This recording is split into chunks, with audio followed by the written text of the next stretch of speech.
Hello everyone and welcome back to Let's Play The Legend of Zelda: A Link to the Past. In the last part, we beat the first dungeon, and now we are continuing on towards the second one.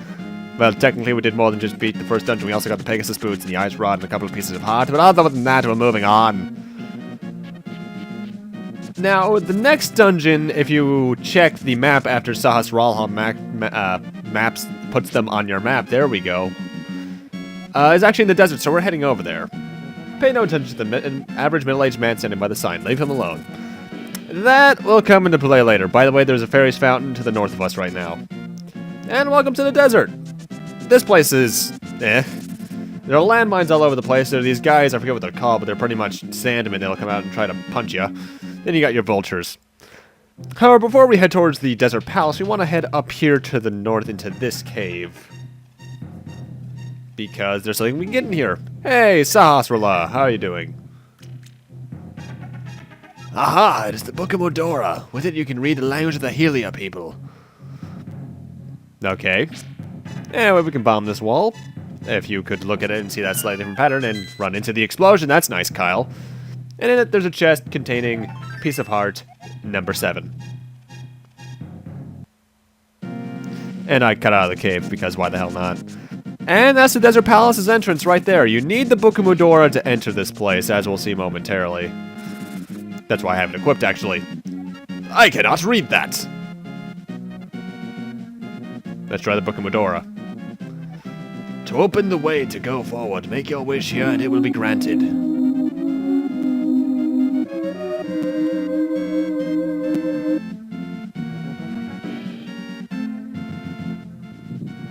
Well, that was weird.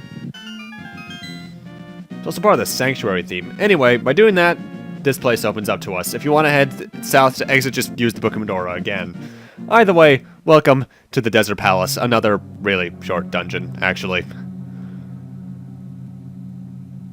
But it introduces Beamoses. If you get into their line of fire with their eyeball, they'll shoot a laser at your face. Now, the thing is with this dungeon is that there's a lot of optional rooms that don't have anything in them, so I'm not entering them. The way that this game is working with me, like it did with the previous Zelda games, is that I'm only entering where I need to go. Anyway, dash into this thing to make this key fall and grab it. Link, it is I, Sahasrahla. You must never fail to find all the treasures in each dungeon. Yes, we can actually fail at doing that, and it doesn't really matter if there's like rupees or something or bombs. I'm only going for the absolutely important treasures as far as I can recall.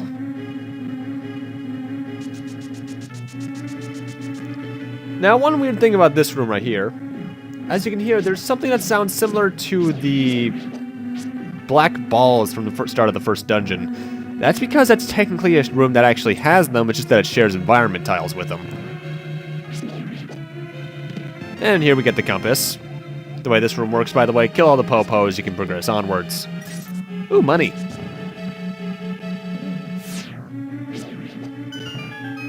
This is the room that has the shooting black balls. However, the thing is, you can avoid them pretty easily by just dashing forward. And opening this gets us the big key. Well, that was quick. Actually, I forget, do I find the map for this place? I think I may have accidentally missed the map. Because if I recall, I think the map's in the room north of us right now. Yeah, it is. Whoops. Oh, well. Not necessary to progress. For me.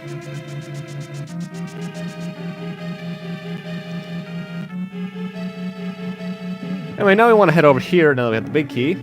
Lift the top middle... No, actually, the middle... No, the one above me, actually, right now. Find the switch. I don't know why I was thinking it was in the top right. It's in the top left. And open this to get... the power glove. It's so bad. I'll never stop making that reference. Anyway, you can feel the strength in both hands. You can pick up and carry stones now. Pretty much, we can now lift a level higher because, armor and your sword and lifting things is actually in levels 1 through 4, I think, depending on the one you're talking about.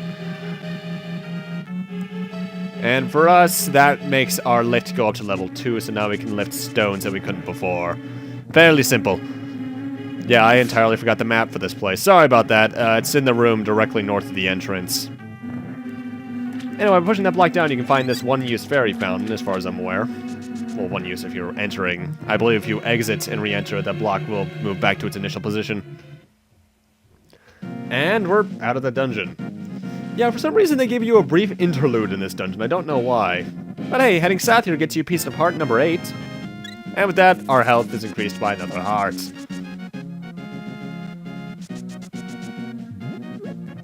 And now we can enter here to continue on. You know, I never quite understood what Beamoses were supposed to look like in this game. They kind of look like they're supposed to be octopus with an octopus with a giant eye. Now, this room introduces a new mechanic. The Tiles of Doom that almost every single Zelda game after this would also have. You do not need to wait for them to completely exhaust themselves. The key for the door in front of us is actually, I believe, in either the bottom left or the top right pot. I think it's bottom left.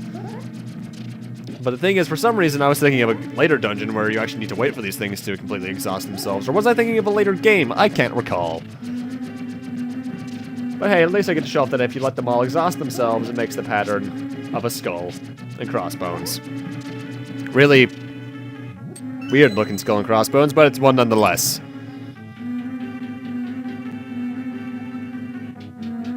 Don't get what this room is supposed to be. Anyway, this is another kill them room. Just kill all the popos once again. Though, based off the way the statues are, you'd think this would be one of those ones where you have to move the statues into a specific position, but nope. Now, in this room, there's torches you can light up. You don't need to light them up at all. Just progress onwards, lift that pot for the key, and go through the door. I don't know why I exited and re-entered like that. Anyway, in this room, lift the top right pot, get the key, enter the door. Now, in this room, we have another red Igor, so get out your bow and arrow and murder it because it's in our way. And as we all know, in RPGs, if we kill everything that stands in our way, we are still innocent. Even if that is an innocent person. Except for Skyrim going and ruining that. God, can you believe the nerve of those people? So what, I killed a chicken. Come on, guys. Seriously though, the people in Skyrim get really angry if you kill a simple chicken, which I was surprised by. Though it was funny nonetheless. Anyway, in here is the boss. So get your anything out really, prepare to fight. There are 3 strategies with these guys. These are the Lanmolas, by the way. There are 3 of them. 3 strategies. You can hit them with a sword, I think it's like 12 to 16 times. You can use bombs on their faces, which is a strategy I've been using since I was a kid, or you can also use the ice rod, which it does, I think, about 4 points of damage, maybe 5. However, you need, with both the bomb and the ice rod, I need to tell you, you need to be accurate because it can be tough to hit them. And also have to keep in mind that your ammo with both methods is, in fact, limited. Once you kill 2 Lanmolas, the strategy of the last one actually changes slightly. He'll still pop up and fly all over the place. However, he'll also spit dirt balls in every single cardinal directions when he does so. Lanmolas are actually something I used to have a lot of trouble with as a kid, but nowadays, they're easy. It's the next boss that's still hard. And spin attack to make that go faster for some reason. I don't get why he does that. Does your sprite just enlarge it ever so slightly?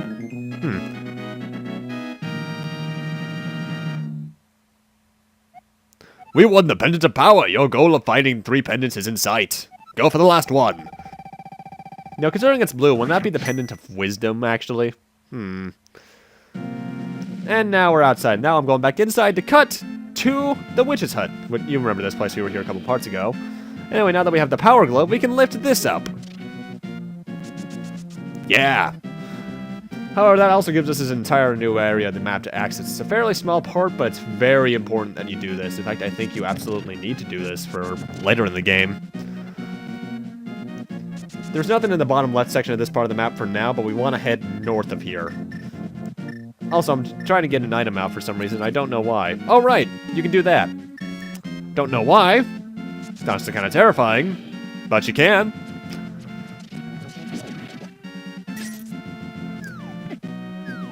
Now, as you can see, Link can't swim. I think it's about time we remedy that. Oh, come on, Link. Welcome to Zoras Domain. This place is home to Zoras. River Zoras. Not Ocean Zoras like Ocarina of Time onwards had. These guys like to pop up out of the water, either if they get in the shallow water, walk at you and try to attack you, I suppose, but they can also, when they're in the water, just shoot lasers at your face. They're not terribly threatening. In fact, I honestly think they're kind of cute, but they're just in my way, really.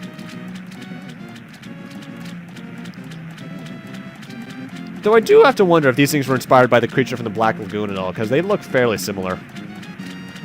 I guess I'll never know. Anyway, coming up here will make us find something, to say the least.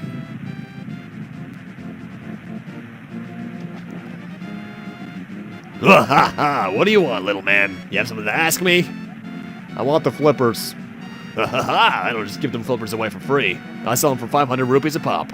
What do you do? I'll pay. Ha ha! One pair of flippers coming up. I'll give you a free bonus for your purchase. I'll let you use the magic waterways of the sea folk, which link lakes and rivers. Whenever you see a whirlpool, do dive into it. You never know when you'll surface. Ha ha! We got the flippers. With these, we can swim even in deep water. Meaning, in general, we can swim. And with that, this actually opens up an entirely new part of the world to us, since we can now access, well, rivers and water. But first, before we do that, we want to head over here and get Piece of Heart number 9. Kind of an odd place for one, if you ask me, but oh well.